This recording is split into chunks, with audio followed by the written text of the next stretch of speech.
Сәлем, достар. Здравствуйте, друзья. Hello, my friends. Илья, біз туған өлке Best видео байқауына қатысақ қалай болады? Конечно же будем участвовать.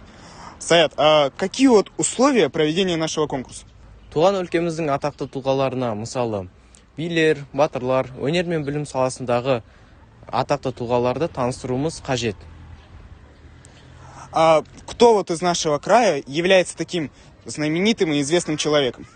Мысалы, 4-ші билік өкілі, еліміздің сүйіктісі, КТК телеарнасының жүргізушісі Гүлмира Әбіқай өмірін зерттейік. Итак, мы хотим обратить ваше внимание на наш сюжет о нашей героине.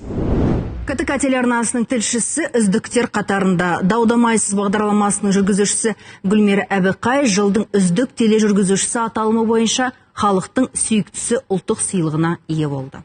Сыйлық табыстаушылар арна тілшісінің қоғамға сіңірген еңбегін ерекше атап өтті. 9 ай ішінде 30-дан аса бағдарлама түсіріп, 100-ден аса тағдырды арна эфирінен шығарып білуі қажырлы еңбекті қажет етеді. Осы бағдарламаның арқасында жекелеген адамдармен бірге бүтіндей ауылдың немесе көптеген отбасының мәселесі дау-дамайсыз шешілді.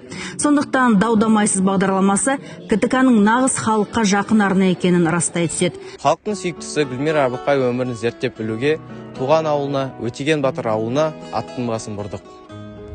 Абыкай Гульмира родилась в 1975 году в селе Утеген Курдайского района Жамбылской области. Она была самым младшим ребенком в семье.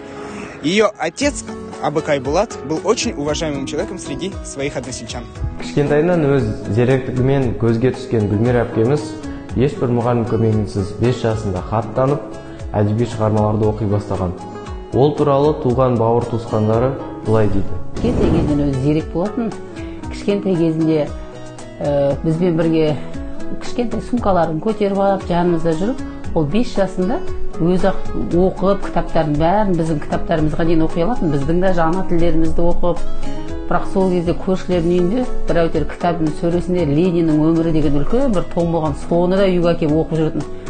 Ол кезде енді білмеймін, 5 жаста қайтып бала оқитын сондай. Одан кейін мысалы мектепке барды, сондай мектепке барғанда да көбіне бірінші, екінші класс оқып жүргенде далада әдеби, мысалы ана тіл, қазақ тілі болсын алба оқып отырып, соның жанында көп кішкентай балалар екіншісімен де оқып, мысалы мектепке кіргенше бәрі соның жанында отыратын. Содан Гүлмираға айтамын ғой, сен сол кездегі елдің адамы болған екенсің ғой.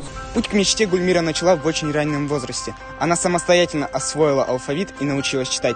В сельской школе она училась до 7 класса. Там она легко находила общий язык со своими сверстниками, потому что могла легко увлечь их своими историями. После она училась в городской школе, которая сейчас находится в городе Алматы. Школа имени Абая, посвященная углубленному изучению казахского языка и литературы. Эту школу она окончила на отлично. Entering the State National University, named after Al-Farabi, the Faculty of Journalism, Gulmira begins her creative career as a TV presence on the Kazakhstan TV channel, on the XM program. In 2002, she moved to the KTK TV channel as a leading specialist in her field as a journalist observer. Журналистика саласында 20 шақты жыл еңбек еткен Гүлмира Әбіқай өзінің ең алғашқы еңбек жолы туралы Спутник KZ сайтына берген сұхбатында былай дейді. Содан басшылыққа балалар мерекесіне мен барайыншы дедім. Бар деді. Келген соң мәтіннің соңына әттең тек осы күн емес, әр күні балаға мемлекеттен осындай қамқорлық көрсетілсе деген сөйлемді қостым. Бар оқы деді. Сосын сюжетім эфирге шықты. Сол кезде мен коммерциялық арнаның әлеуетін байқадым. Коммерциялық арнаның айдарынан жел есіп тұрған шақтарда талай тың тақырыптар туралы сөз қозғады. With the skill of her work, Gulmira could always surprise everyone.